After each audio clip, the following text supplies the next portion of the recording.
Shukla chemistry classes में आपका स्वागत है। आज हम लोग इस वीडियो में आर्गेनोमेटेलिक का दूसरा इम्पोर्टेंट टॉपिक आर्गेनोलिथियम अर्थात RLI आर्गेनोलिथियम रीजन पर चर्चा करेंगे।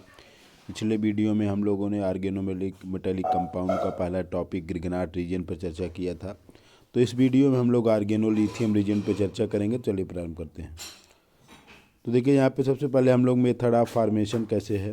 तो RX मतलब एल्किल हैलाइड को RLI ईथर के प्रेजेंस में -20 डिग्री सेल्सियस के प्रेजेंस में जब रिएक्शन कराते हैं तो ये RLI बन जाता है और ये LIX बन जाता है। कुछ एग्जांपल और देखिए C6H5Br को अगर ब्यूटिल लिथियम, जैसे यहाँ स्पेसिफिक यहाँ ब्यूटिल ले लिए हैं, तो ब्यूटिल लिथियम एक आर्गेनोलिथियम रिएजेंट है। तो उसका रिएक्शन कराएंगे तो देखिए ब्रोमीन क्या है निकल जाएगा, ये माइनस ये माइनस ये प्लस, और ब्यूटिल क्या है माइनस ये प्लस, तो ये इसके साथ रिएक्शन कर जाएगा C6H5Li और ब्यूटिल Br के साथ रिएक्शन कर जाएगा। तो ये मेथड है। दूसरा है, नेक्स्ट पॉइंट है कि अगर इसमें इसके साथ रिएक्शन कराएं तो ब्यूटिल लिथियम क्या काम करेगा, यहाँ पे metal halogen metal exchange reaction देगा। तो हैलोजन मेटल एक्सचेंज में क्या हो जाएगा, देखिए यहाँ पे ब्रोमीन निकल जाएगा, यहाँ पे लिथियम आ जाएगा। यहाँ भी देखिए क्लोरीन है तो क्लोरीन निकल जाएगा और यहाँ पे आ जाएगा लिथियम। ये जो रिएक्शन हो रहा है इसको बोलते हैं हैलोजन मेटल एक्सचेंज रिएक्शन। तो इसमें ये हैलोजन है वो निकल जाएगा और यहाँ पे आ जाएगा लिथियम। तो ये आपका ये मेथड है बनाने की विधियाँ। स्ट्रक्चर की अगर बात करें तो आर्गेनोलिथियम कई फॉर्म में एग्जिस्ट करता है। जैसे अगर इसको साइक्लोहेक्सेन सॉल्वेंट में डाला जाए तो ये हेक्सामर बनाता है, ईथर में डाला जाए तो ये टेट्रामर बनाएगा, डाईमेथाक्सी एथेन में डाला जाए तो मोनोमर में रहेगा, जिसमें ये जो ईथर है ये RLI को लोन पेयर डोनेट कर रहा है कोऑर्डिनेशन बॉन्ड के थ्रू। तो ये अलग अलग सॉल्वेंट के केस में अलग अलग आपका फॉर्म होगा। साइक्लोहेक्सेन के केस में हेक्सामर बनेगा, ईथर में टेट्रामर बनेगा, डाईमेथाक्सी एथेन में ये मोनोमर रहेगा और ये कोऑर्डिनेशन बॉन्ड के थ्रू बनेगा। नेक्स्ट हम लोग देखते हैं केमिकल रिएक्शन। तो केमिकल रिएक्शन में पहला पॉइंट देखिए, ये आर्गेनोमेटेलिक कंपाउंड का मोस्टली जो रिएक्शन होते हैं, जितने मैक्सिमम रिएक्शन होते हैं वो लगभग आपस में मिलते रहते हैं। जैसे ग्रिगनाट रीजन से कुछ डिफरेंस है, कुछ समानांतर भी है, कुछ समान रिएक्शन भी देते हैं। तो पहला डीप्रोटोनेशन होता है जिसमें ब्यूटिल एलाई लेते हैं। तो ये जो ब्यूटिल एलाई जो होता है बहुत स्ट्रॉन्ग बेस का काम करता है, ये डीप्रोटोनेशन का काम करता है। तो यहाँ से ये प्रोटॉन को निकाल लेगा। तो ये देखिए R-H+ ब्यूटिल के ऊपर माइनस प्लस, तो प्लस माइनस वाला बना के RLI बना देगा और ये ब्यूटिल लिथियम बना देगा। नेक्स्ट जो हमारा डीप्रोटोनेशन है उसमें देखिए ये OCH3 बेंजीन पर लगा है। तो ये जो उसके आर्थो पोजीशन पे हाइड्रोजन है उसको निकालने का काम करेगा और यहाँ पे लिथियम आ जाएगा। यहाँ देखिए फ्लोरीन के बगल में यहाँ हाइड्रोजन को निकालेगा तो यहाँ पे LI आ जाएगा। तो डीप्रोटोनेशन करता है उसमें मोस्टली ब्यूटिल लिथियम लिया जाता है क्योंकि ये बहुत स्ट्रॉन्ग बेस का काम करता है। अब देखिए यहाँ के इसके बगल का हाइड्रोजन निकालेगा तो लिथियम, और ये पिरिडीन के बगल का हाइड्रोजन निकाल लेगा तो लिथियम यहाँ पे आ जाएगा। नेक्स्ट इसका जो बी टॉपिक है वो न्यूक्लियोफिलिक एडिशन रिएक्शन। तो देखिए न्यूक्लियोफिलिक एडिशन रिएक्शन वैसे ही होता है इसका जैसे ग्रिगनाट रीजन का हम लोग पढ़े हैं। तो मान लीजिए फार्मल्डिहाइड का ऐसे है। तो फार्मल्डिहाइड में आप जानते हैं कि ये बॉन्ड जो है पाई बॉन्ड होता है, वीक होता है, तो ये पोलराइज होगा। अब RLI क्या है, R-Li+, तो ये R यहाँ पे आ जाएगा। तो आप देख सकते हो OLI कुछ समय के लिए LI रहेगा, RH उसके बाद हाइड्रोलिसिस कर देंगे हम लोग तो OLI की जगह OH आ जाएगा। तो जैसे ग्रिगनाट रीजन में न्यूक्लियोफिलिक एडिशन कराते थे तो एल्कोहल बनता था, वैसे RLI का रिएक्शन भी कराएंगे तो डिफरेंट एल्कोहल मिलेगा। यहाँ प्राइमरी एल्कोहल एसिटाल्डिहाइड से तो सेकेंडरी एल्कोहल और कीटोन के साथ टर्सरी एल्कोहल बनेगा। बाकी वैसे ही बॉन्ड टूटेगा और फिर हाइड्रोलिसिस होगा। नेक्स्ट हमारा एक पॉइंट इंपॉर्टेंट है कि आर्गेनोलिथियम का एडवांटेज है ग्रिगनाट रीजन पर कि ग्रिगनाट रीजन जो है वो हाईली हार्डर कार्बोनिल कार्बन पर रिएक्शन नहीं करता, जबकि आर्गेनोलिथियम सभी 100 कार्बन पे रिएक्शन करता है। तो आप देख सकते हैं ये जो 100 कार्बन है, देखिए 3 कार्बन इधर 3 कार्बन इधर लगा है। तो इसका अगर रिएक्शन इसका RMGX कराएंगे तो ये रिएक्शन नहीं करता है। लेकिन ये जो 100 कार्बोनिल है और ये 100 जो आर्गेनोलिथियम है उसका रिएक्शन जब कराएं तो ये देखिए ये प्रोडक्ट बन गया, मतलब ट्राई टर्सरी ब्यूटिल कार्बोनिल बन गया। तो ये इसका एडवांटेज है आर्गेनोलिथियम का ग्रिगनाट रीजेंट पर। दूसरा बेसिक डिफरेंस है, जैसे हमने आपको पिछले वीडियो में बताया था कि ग्रिगनाट रीजेंट अगर एल्डिहाइड होगा तो 1,2 एडिशन देता था और अल्फ़ा बीटा अनसैचुरेट कंपाउंड में, और कीटोन होता तो 1,4 देता था। लेकिन जो RLI होता है, आर्गेनोलिथियम होता है, वो हमेशा 1,2 प्रोडक्ट ही देता है, ये 1,4 प्रोडक्ट नहीं देता है। तो यहाँ ध्यान देना है, केवल 1,2 प्रोडक्ट, मतलब ये कार्बोनिल पर केवल रिएक्शन करता है और उस केस में ये एल्कोहल बनता है, इसको 1,2 एडक्ट कहते हैं, 1,2 प्रोडक्ट मिलता है। तो ये बेसिक डिफरेंस है ग्रिगनाट रीजेंट और आर्गेनोलिथियम में। नेक्स्ट पॉइंट है हमारा reaction with imine, nitrile and isonitrile. ये हमने पीछे आपको ग्रिगनाट रीजेंट के साथ भी बताया है। तो अगर हम इमीन के साथ रिएक्शन करें तो देखिए ये डबल बॉन्ड है, ये पाई बॉन्ड है, ये पोलराइज होगा, यहाँ प्लस यहाँ पे माइनस, तो R का माइनस यहाँ आ जाएगा और RLI आके न्यूट्रल बनाएगा। फिर हाइड्रोलिसिस कराएंगे हम लोग, फिर यहाँ पे Li हट जाएगा, H आ जाएगा, एमीन बन जाएगा। इमीन से अमीन बन जाएगा जब हम आर्गेनोलिथियम का उसके बाद हाइड्रोलिसिस कराएंगे। यहाँ पे ये देख सकते हैं आप। यहाँ पे एक इम्पॉर्टेंट ये भी है कि RLI कभी कभी बेस का काम करेगा, तो ये जो पाई बॉन्ड इसके साथ कंजुगेशन में ये हाइड्रोजन है, इस हाइड्रोजन को निकाल लेगा। तो जब ये हाइड्रोजन को यहाँ निकालेगा तो ये वाला बॉन्ड यहाँ पोलराइज होगा, ये बॉन्ड टूट जाएगा। तो देखिए फिर Li यहाँ पे आ गया है। फिर अगर हम इसका हाइड्रोलिसिस करा देंगे इसका, तो ये हाइड्रोलिसिस जब कराएंगे तो देखिए ये निकल जाएगा और नीचे आ जाएगा। वैसे ये रिएक्शन RLI है, तो ये RLI जो यहाँ का हाइड्रोजन उसको डीप्रोटोनेट करेगा और ये आपका बना देगा।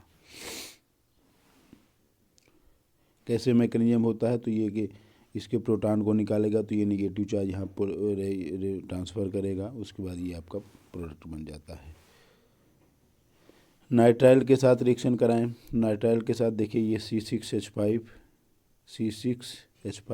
C ट्रिपल बॉन्ड या नाइट्राइल।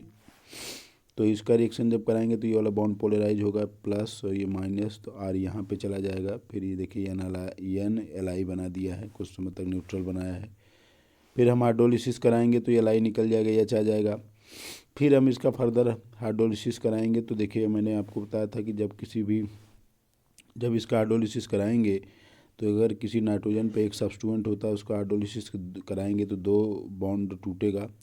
तो जब किसी कार्बन पर 2 OH नहीं होता है, तो जब 2 OH होगा तो एक दूसरे के साथ पानी वाटर निकाल देता है और हमारा कार्बोनिल बन जाता है। तो ये मैकेनिज्म यहाँ पे होता है। तो जब किसी भी नाइट्रोजन में कोई सब्स्टिट्यूएंट रहेगा तब उसका हाइड्रोलिसिस अगर हम कराएंगे तो हमारा कीटोन बन जाता है। नाइट्राइल के साथ भी ऐसा है और पीछे आपने ग्रिगनाट रीजन के भी साथ देखा है। आइसोनाइट्राइल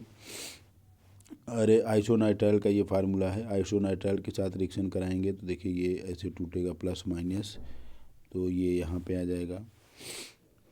उसके बाद ये देखिए कंजुगेशन में रहेगा, एसिल एनायन इक्विवेलेंट है, तो ये रेजोनेटिंग स्ट्रक्चर इसके बन जाते हैं। फिर इसका हमें इलेक्ट्रोफाइल से रिएक्शन कराएंगे तो इमीन डेरिवेटिव बन जाएगा।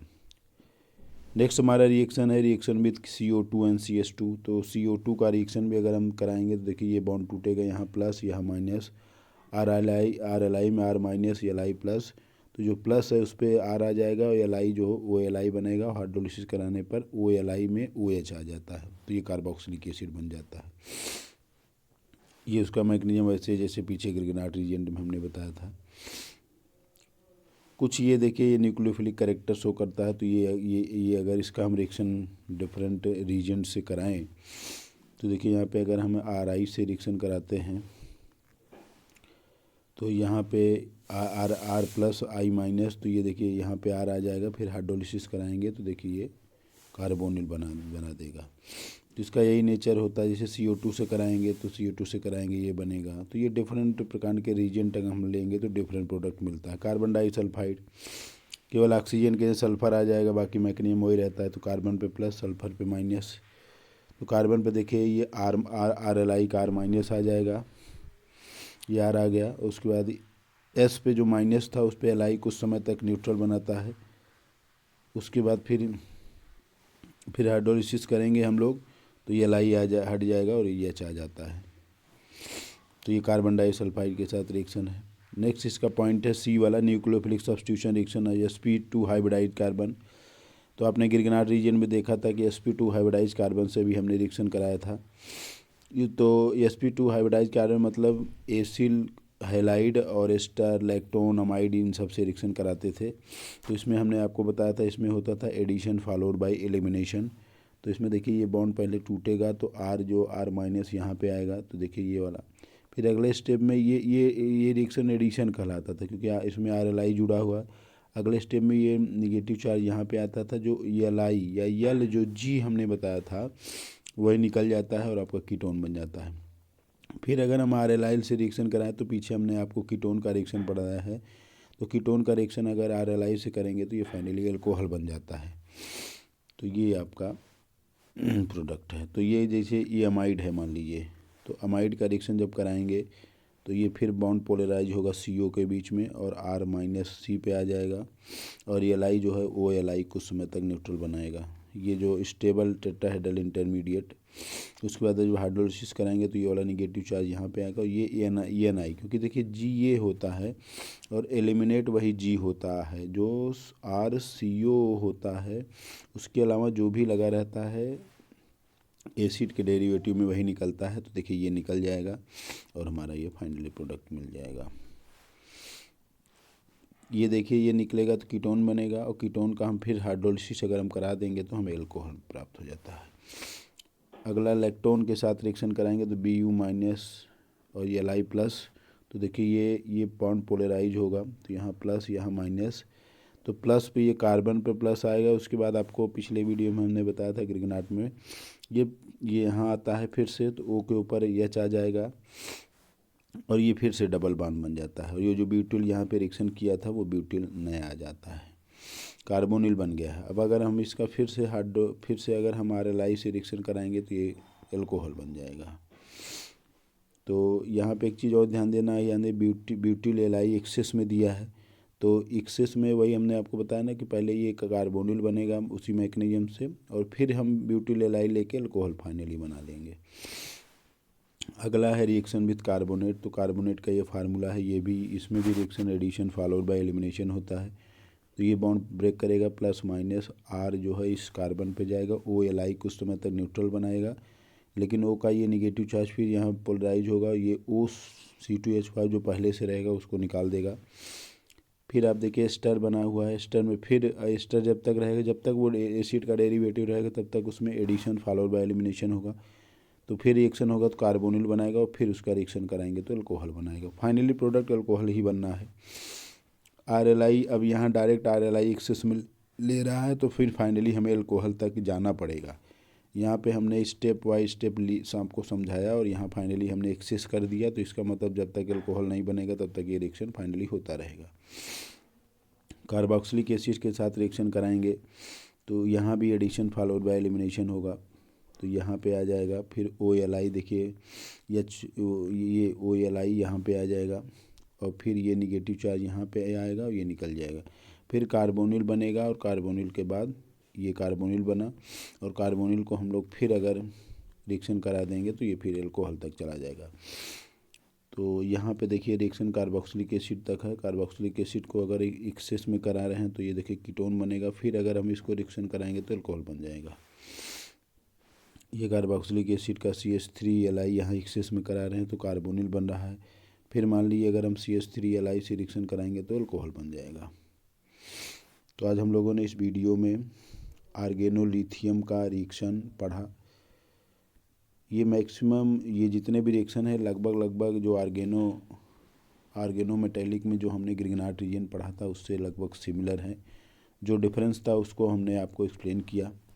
तो आज हम लोगों ने इस वीडियो में दूसरा इम्पॉर्टेंट आर्गेनो मेटेलिक रीजेंट जो है आर्गेनोलिथियम रीजेंट है उसका अध्ययन किया।